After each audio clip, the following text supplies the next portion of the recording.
आप साधना करें, सच्चाई से प्रयास करें, पहुंच जाएंगे, लक्ष्य मिलेगा। नहीं पहुंचेंगे तो भी साधना का बल तो मिलेगा, 4 कदम तो आगे जाएंगे ही कम से कम, पर वापस नहीं जा सकते। वापस जाओगे तो वो मरण से भी ज्यादा दुख होगा। फिर वेदांत दर्शन में कहा है कि वहां पर पूछा, चारों वर्ण आश्रम के धर्म पूछे, तो लास्ट में वहां पर एक प्रश्न उठाया पूर्व पक्षी ने कि जैसे ये आरोहण का क्रम है, ब्रह्मचर्य, गृहस्थ, वानप्रस्थ, सन्यास, ऐसे मान लो किसी ने सन्यास तो ले लिया, बाकी 2 आश्रम को स्किप करके ले लिया, सीधा ब्रह्मचर्य से सन्यासी, जैसे आप सब हैं यहाँ पर, तो क्या अब उसको सन्यास में उसका मन नहीं लगता है? तो क्या अवरोहण का भी कोई विधान है? क्या कोई सन्यास की दीक्षा को छोड़ के वानप्रस्थ या गृहस्थ में आ सकता है क्या? तो बिल्कुल मना कर दिया वहां पर व्यास ऋषि ने, बिल्कुल विधान नहीं है। फिर बोल जी अगर कोई आ ही जाए मान लो, तो क्या कोई प्रायश्चित है? बोले कोई प्रायश्चित नहीं है, कोई विधान नहीं है, रास्ता बंद। इधर वालों के लिए तो है, वो एक एक कदम चढ़ता जाए, और उसमें भी मान लीजिए वानप्रस्थ से भी नीचे आना चाहे गृहस्थ में पुनः, उसके लिए भी है, आकर के प्रायश्चित करना चाहे तो भी विधान है, लेकिन इसके लिए प्रायश्चित का भी विधान नहीं है। महापाप बताया है इसको शास्त्रों ने। तो अब वो कोई स्थूल रूप से करे या सूक्ष्म रूप से करे, बात तो बराबर ही है ना। तो कोई तो स्थूल रूप से कहे मेरे से नहीं रहा जाएगा, मैं तो वापस जा रहा हूं और मैं तो वही जीवन जीऊंगा जो सामान्य लोग जीते हैं, तो वो तो महापाप है ही है सबकी दृष्टि में, दूसरे लोग भी। पर अंदर से भी यदि हम प्रयास पुरुषार्थ नहीं करते हैं, हम अपने सन्यास धर्म का पालन यदि नहीं करते हैं, तो ये भी बड़ा ही पातक है, फिर पाप ही है ये भी। और उसका फल क्या आएगा? पाप का दुख ही आएगा, दुखी होना ही पड़ेगा व्यक्ति को। तो सन्यासी होकर के भी कभी जब हम दुखी होते हैं तो समझ लेना कि हम अपने धर्म से कहीं ना कहीं विमुख हो गए हैं, कहीं ना कहीं नीचे आ गए। सन्यास धर्म में कहीं ना कहीं तो कोई दिक्कत आई है, तो टटोलने का टाइम होता है अपने आप को। किसी भी कारण से दुखी हो रहे हैं हम, व्यवहार की दृष्टि से एक दूसरे के किसी बिहेव या मिसबिहेव के कारण दुखी हो रहे हैं, या बिना किसी के बिहेव के अपने अंदर ही अंदर कुछ अच्छा सा नहीं लग रहा है, रस नहीं आ रहा है, कुछ डिप्रेशन टाइप लग रहा है, तो जरूर फिर टटोलना चाहिए शांति से बैठ करके। कहीं ना कहीं अपने धर्म में कोई कमी आई है सन्यास धर्म में, वरना तो ये तो सारी सृष्टि में सर्वश्रेष्ठ धर्म है सन्यास धर्म, तो सबसे ऊंची चीज है सन्यास तो। अभी जब वहां गए थे कर्नाटक किष्किंधा जिले में, तो वहां पर 2-3 जगह देखी। एक वहां पर है भगवान विरूपाक्ष का मंदिर, तो वहां की उन्होंने कहानी बताई, जो वहां के एक कोई आचार्य, विद्वान आचार्य थे, उन्होंने अच्छे से बताया कि जब माता सती उसमें यहाँ पर ही वो कह रहे थे आपके वहां से ही आए थे भगवान शिव, हरिद्वार से, कनखल से ही। दक्ष ने जो यज्ञ रचाया था, फिर वो हवन कुंड में माता जी कूद गई थी, अध जले उसके शरीर को लेके भगवान शिव इधर उधर घूम रहे थे। तो उस घटना के बाद भगवान शिव जैसे महायोगी हैं, उनका चित्त भी अशांत हो गया। तो बोले फिर वो यहां आकर के कुछ दिन साधना में बैठे, भाई इसको चित्त को शांत कैसे किया जाए। तो बोले यहां फिर उन्होंने अपने आप को शांत किया। फिर उसके बिल्कुल बाजू में ही एक स्फटिक शिला है। श्री राम वहां पर 4 महीना रुके, तो क्योंकि इधर से सीता का हरण हो गया, जो अपन पढ़ रहे हैं अभी वही प्रसंग आने ही वाला है। और उधर ये पता नहीं कि किधर गए, किस दिशा में गए, कौन ले गया, तो चित्त अत्यंत अशांत हो गया उनका कि वापस जाकर के राजा जनक को क्या उत्तर देंगे, माता सीता की माता को क्या उत्तर देंगे, हम उसकी रक्षा भी नहीं कर पाए। तो बोले फिर इस शिला के ऊपर वो शांत होकर के बैठ गए कि कोई ना कोई सॉल्यूशन यहाँ निकलेगा। तो वहां पर वो बता रहे थे कि जी देखो, भगवान भी कभी अशांत हुए तो उन्होंने किसकी शरण ली? योग की शरण ली। शांति से बैठ गए वो ध्यान में, उपासना में, वहां उनको सॉल्यूशन मिला। तो आज जो पूज्य गुरुदेव हम सबको बताते हैं कि भाई इस संसार की सब समस्याओं का समाधान क्या है? योग ही है, दूसरे कोई समाधान नहीं है। जो हम बोल देते हैं ना, जी यहां से तो कहीं दूर भेज दो, इनसे तो पीछा छूटेगा, कोई और मिल जाएगा, इनसे पीछा छूटेगा। तो ये सॉल्यूशन है नहीं ना। भागना सॉल्यूशन नहीं है, जागना सॉल्यूशन। जागना पड़ेगा उन कष्टों के प्रति, दुखों के प्रति, प्रतिकूलताओं के प्रति। हैं क्यों? तो ये ही फिर हमारा शस्त्र बन जाता है। ये एकांत का चिंतन है, ये शास्त्र बन जाता है। और उस समय जो प्रेरणा होती है और जब हम मुसीबतों को फेस करते हैं, ये शस्त्र बन जाता है। तो विदेव साधना जी, आपने पूछा ना शस्त्र और शास्त्र, तो ये इस रूप में हमेशा साथ रहते हैं। हमारा जो ज्ञान है वो दोनों का काम करता है, शास्त्र का भी काम करता है, शस्त्र का भी काम करता है।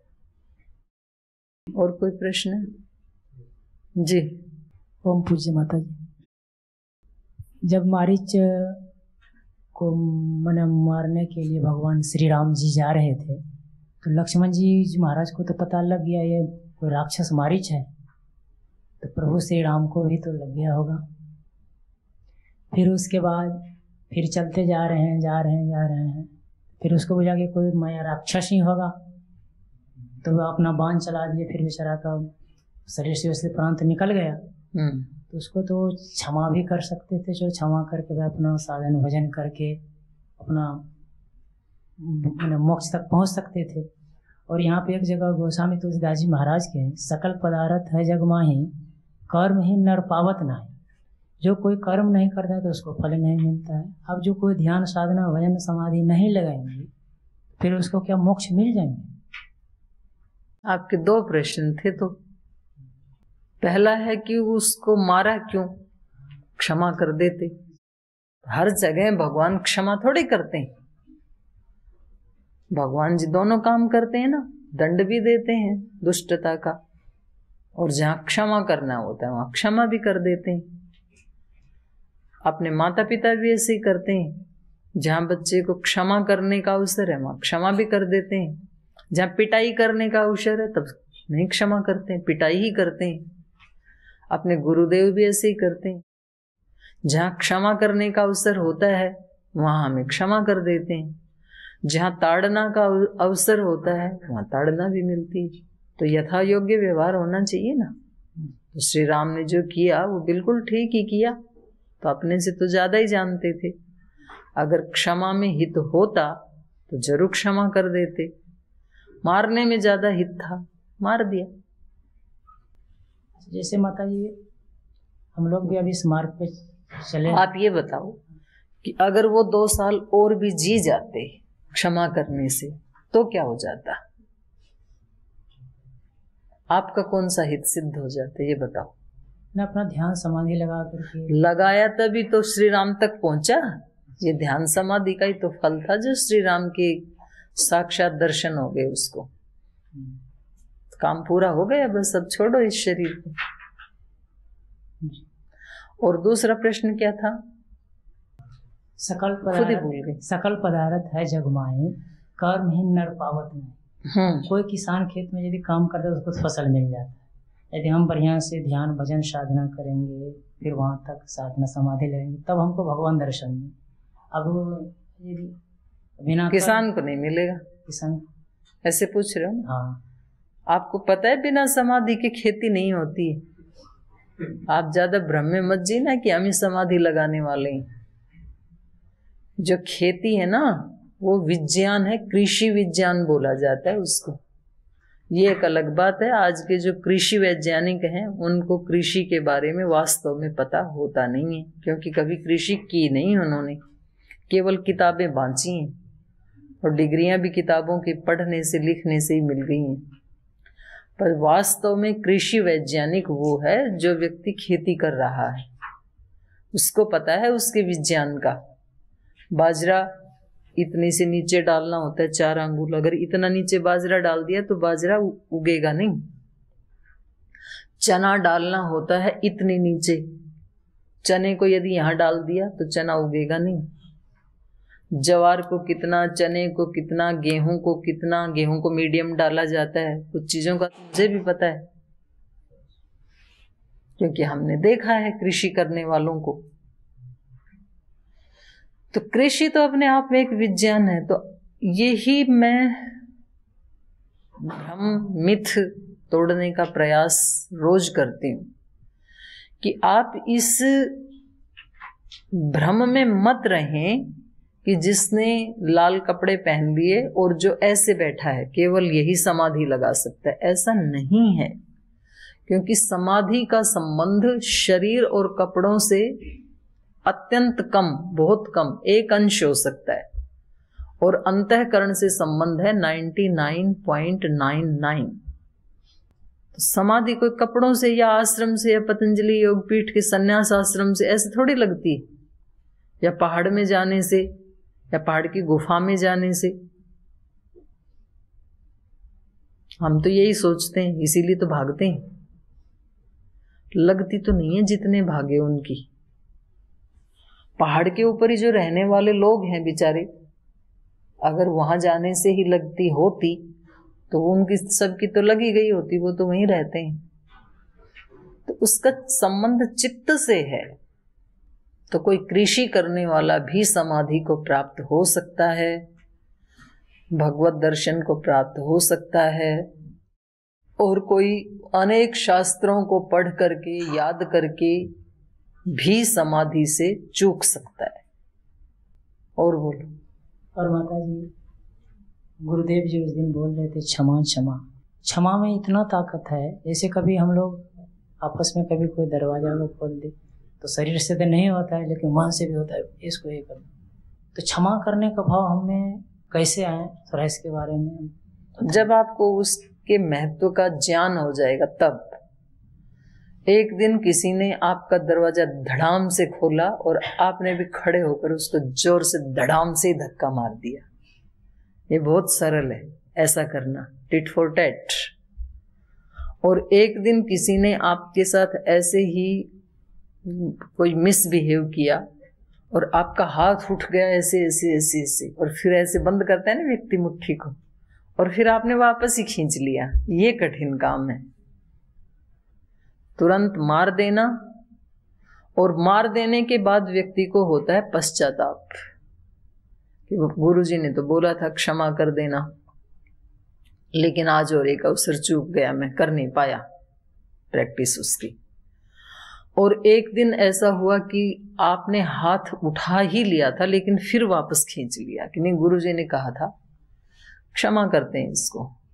फिर उसके बाद आपके चित्त की स्थिति होगी तो आपको मालूम पड़ेगा दोनों में से, जो जब आपने उसकी पिटाई नहीं की, आपने उसको जब क्षमा किया विचार पूर्वक, उस दिन आपको लगेगा कि कुछ मेरी शक्ति बढ़ गई, शक्ति संपन्न पाओगे अपने आप को।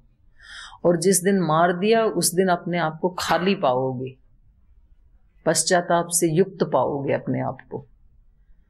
तो ये पहचान है, किसी भी काम को करने के पश्चात यदि पछतावा हो रहा है या मन अप्रसन्न हो रहा है, ये क्या कर दिया मैंने, निश्चित रूप से वो गलत काम था। और जिसको करके मन में प्रसन्नता हो रही है कि मेरे को बहुत भूख लगती थी, लगता था कि मैं उपवास कर ही नहीं पाऊंगा, और आज तो मैंने पूरा निर्जल उपवास कर लिया। जैसे निर्जला एकादशी आई थी ना जी, तो मैंने 1-2 भाइयों को जबरदस्ती करवा दिया उस दिन। मैंने कहा आज जल भी नहीं पीना आपको। तो बोल जी दोपहर तक तो थोड़ी दिक्कत हुई, याद आता रहा कि आज जल भी नहीं पीना है, तो और ज़्यादा इच्छा हुई जल पीने की। और दोपहर के बाद ही फिर अच्छा लगने लगा, और शाम होते होते तो इतना अच्छा लगा कि ये तो कई बार किया जा सकता है। तो क्षमा कैसे करें? क्षमा के फल को चखें पहले, क्षमा का फल कैसा है, उसका टेस्ट कैसा है। और जिसको वो टेस्ट हाथ में लग गया एक बार, तो फिर उसको पूछने की जरूरत नहीं पड़ेगी कैसे करें, वो करेगा ही करेगा। क्योंकि क्षमा करके हम किसी दूसरे के ऊपर एहसान नहीं करते हैं, बल्कि अपना ही लाभ करते हैं। तो अपने फायदे का सौदा हर व्यक्ति करता है, साधक भी करेगा। तो 2, 4, 10 बार किसी को क्षमा करके देख लो आप। जब जब ऐसा अवसर आए झगड़ा करने का या क्षमा करने का, तो चाहे अपने से छोटे हों, चाहे बड़े हों, चाहे बराबर के हों, क्षमा करके देख लो। हम छोटों को भी क्षमा नहीं करते हैं, बड़ों को भी नहीं करते हैं। ये एक अलग बात है कि बड़ों के साथ झगड़ा तो कर नहीं सकते, उनको उल्टा भी नहीं बोल सकते, क्योंकि मर्यादा है इस स्थान की। बोल दिया तो फिर आपको और कष्ट होगा, और ज्यादा ही कर दिया तो हो सकता है यहां से निकाल भी दिया जाए। तो बड़ों को हम बोलते तो नहीं है, बट क्षमा भी नहीं करते हैं। अंदर अंदर से संघर्ष चलता ही रहता है। पर किसी दिन आप अंदर से क्षमा करके देखेंगे, बड़ी शांति मिलती है मन को, बहुत अच्छा लगता है। तो वो जो टेस्ट है, फिर व्यक्ति रोज क्षमा करने लग जाएगा। 1-2 बार क्षमा कर दिया तो फिर उसको अच्छा लगने लगेगा, शक्ति बढ़ने लगेगी। और नहीं करेंगे तो फिर व्यक्ति कहाँ जाके रुकेगा, उसका भी कोई ठिकाना नहीं है। आज तो ज्यादातर आश्रमों में सन्यासियों के मुकदमे चल रहे हैं आपस में, थोड़ी थोड़ी जमीन को लेके मुकदमे चल रहे हैं, गद्दी को लेकर के मुकदमे चल रहे हैं। एक दूसरा सन्यासी एक दूसरे सन्यासी पे छीटाकसी कर रहा है, उसको सन्यासी कहलाने का भी हक है नहीं। आप इसी के लिए सन्यासी बने थे क्या? वो आपके गुरु भाई हैं, वो आपकी गुरु बहन हैं। आप कहाँ जा रहे हैं? कौन से रसातल में गिरने की ठान ली है आपने? ऐसे व्यक्ति को खुद ही अपने आप ही सोचना चाहिए। नहीं सोचेगा तो बहुत दुखों से भर जाएगा जीवन। तो क्षमा कैसे करें? क्षमा करके देख लो 2-4 बार, तो अपने आप ही पता लग जाएगा फिर। ठीक। अरे बात और पूछ लो। क्योंकि हम उस दिन क्षमा पे ही चिंतन कर रहे थे। एक दोहा, क्षमा सोवती उस भुजंग को। क्षमा आपको पता भी है ना, क्षमा का मतलब क्या है? अब जैसे कोई गलती किया तो गलती को कर दिया, गुस्सा तो आया, तो चलो भाई मन में, चलो भाई तुमको अब क्षमा कर दिया, हम ये समझते हैं। पर अपने मन में ये है ना कि मैंने तो इसको क्षमा कर दिया। अगर मजा चखाता तो पता लग जाता। ये क्षमा है नहीं, ये अहंकार है। ये बड़ा सूक्ष्म है अध्यात्म जो है। तो भगवान ही फिर पार लगाते हैं, वो ही बताते हैं कि आप ठीक में क्षमा कर भी रहे हो या नहीं कर रहे हो। क्योंकि क्षमा करके भी व्यक्ति अपने आप को और ज्यादा दोष से ग्रसित कर सकता है। जैसे घर परिवारों में, एक ही परिवार में सास भी रहती है, एक में बहू भी रहती है। अब उस बहू को उसकी माता ने शिक्षा दे दी, बेटा वहां जा रहे हो सबसे मिलजुल के रहना, कभी कोई ऐसा ऊंचा नीचा अवसर आ जाए क्षमा कर देना, कोई बात नहीं, सहन कर लेना। तो क्षमा करना, सहन करना, इन शब्दों को हम ऐसे समझ लेते हैं कि भाई इनके सामने बोलना नहीं है। और ऐसे ऐसे निकल गए 10-15 वर्ष। अब 10, 12, 15 वर्ष में इसका बच्चा भी बड़ा हो गया, बहू का बेटा भी। तो अब किसी दिन सास ने फिर वैसे ही सुना दिया बच्चे के सामने। तो बोले, देख बुढ़िया, 15 साल हो गए मेरे को क्षमा करते करते, सुनते सुनते, आज नहीं सुनूंगी बिल्कुल भी। तो 15 साल में क्षमा किया कहाँ था? आपने तो जोड़ जोड़ के रखा हुआ है पूरा। तो जैसे स्टीम प्रेशर कुकर में इकट्ठी होती रहती है, होती रहती है, होती रहती है, फिर एकदम से सीटी बजती है और सीटी भी बजने का अवसर ना हो तो ब्लास्ट हो जाता है कुकर ही। तो ऐसे हमारे जीवन में होता है। बहुत सुन लिया आपकी, जिस दिन से आई हूं कुछ ना कुछ टोका टिप्पणी बहुत सुन लिया है, बस आज नहीं सुनूंगी बिल्कुल। तो आपने इतने साल भी सुना नहीं था, क्षमा नहीं किया था, सहन नहीं किया था, आप तो जोड़ते जा रहे थे, आज फट गया। तो ये जो शब्द है ना, क्षमा करना, सहन करना, ये बस फिर उसी समय सदा सदा के लिए खत्म हो जाने चाहिए। और चित्त में ये भी नहीं आना चाहिए कि मैंने किसी के ऊपर एहसान किया है। आपने कितनी बार अच्छे खाने खाए हैं, होली दिवाली, और वैसे भी आप तो बनाते ही रहते हो, भरा है दरबार गुरु जी का। क्या याद किया कि कितनी बार मैंने अच्छे अच्छे खाने खा लिए? भूल जाते हैं उसको। कितनी बार पकोड़े खाए, समोसे खाए, कितनी बार मिठाई खाई, कितनी बार मलाई खाई, याद है किसी को? किसी को याद नहीं है, बचपन से लेके आज तक, क्योंकि वो उसी समय समाप्त हो जाता है। एक संस्कार तो बना है चित्त में, तो ऐसे अच्छाई का भी संस्कार तो बनेगा ही, उसको तो मिटाया नहीं जा सकता, पर अच्छाई की हुई याद नहीं होनी चाहिए। इसलिए हमारे गुरुजनों ने कहा, नेकी करके दरिया में डाल दो, क्योंकि दरिया में जो चीज डाल दी वो दोबारा मिलेगी नहीं। दरिया मतलब नदी, बड़ी नदी को दरिया कहते हैं। सतलुज, गंगा, ब्रह्मपुत्र जैसी जो नदियां हैं, या जो समुद्र को तो नहीं कहेंगे, दरिया उसी को ही कहते हैं, बड़े नद को। तो नेकी करके समझ लो आपने नदी में डाल दिया या कुएं में डाल दिया, तो उसका अभिप्राय यही है कि भूल जाओ उसको, याद मत रखो कि इसके ऊपर मैंने कितने एहसान किए, इसको कितनी बार क्षमा किया, इसको कितनी बार सहन किया। अपने लिए किया है, उसके लिए थोड़ी किया है। तो ये अर्थ है क्षमा का या सहन करने का, बराबर ही है। तो जो आप अगला श्लोक पढ़ने जा रहे हो, उसी की बात मैंने बोली है कि उसी भुजंग को क्षमा शोभा देती है जिसके पास मणि है, जिसके पास विष है उसको मारने के लिए, और फिर नहीं मारता है। तो क्षमा बलवान व्यक्ति का गुण है, कमजोर का नहीं है। जब हम कमजोर होते हैं अगले व्यक्ति से, बोले अब क्या बोले, चलो इसको क्षमा किया, क्षमा कहाँ किया? बलि कहाँ है तेरे अंदर क्षमा करने का? क्षमा कर सकते हैं भगवान श्री राम,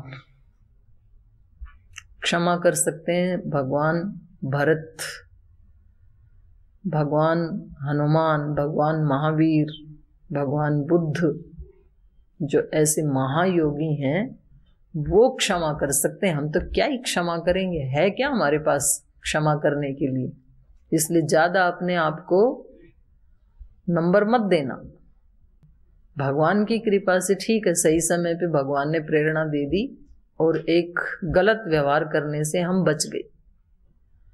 क्षमा तो बलवान व्यक्ति के हिस्से में आता है, सेवा बलवान का धर्म है, सहन करना हमेशा ताकत की निशानी है।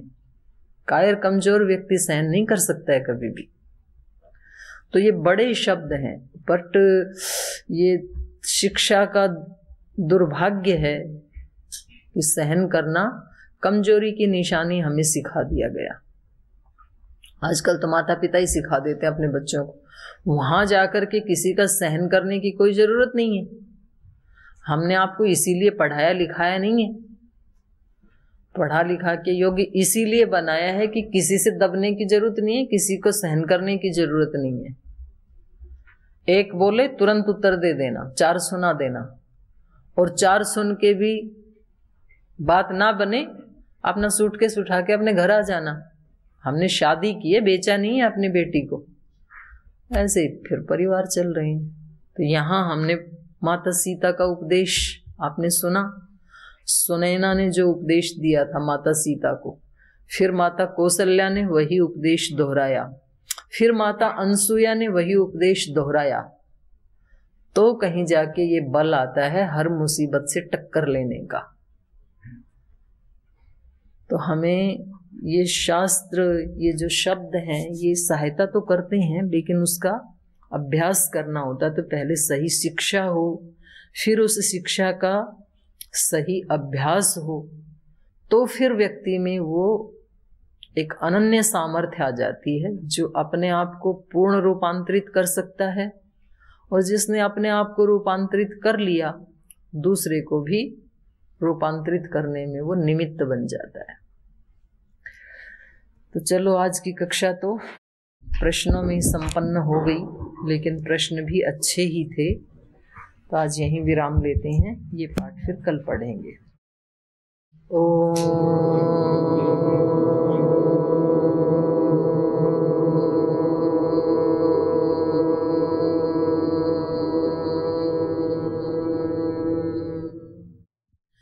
शांति शांति शांति। श्री गुरुभ्यो नमः। राम का गुणगान करिए, राम का गुणगान करिए, राम प्रभु की भद्रता का, सभ्यता का ध्यान धरिए, ध्यान धरिए, राम का गुणगान करिए, राम का गुणगान करिए, राम के गुण चिरंतन, राम के गुण चिरंतन, राम गुण सुमिरन रतन धन, राम गुण सुमिरन रतन धन। मनुजता को कर विभूषित, मनुज को धनवान करिए, ध्यान धरिए, राम का गुणगान करिए, राम का गुणगान करिए, राम प्रभु की भद्रता का, सभ्यता का ध्यान धरिए, ध्यान धरिए, राम का गुणगान करिए, राम का गुणगान करिए, राम का गुणगान करिए।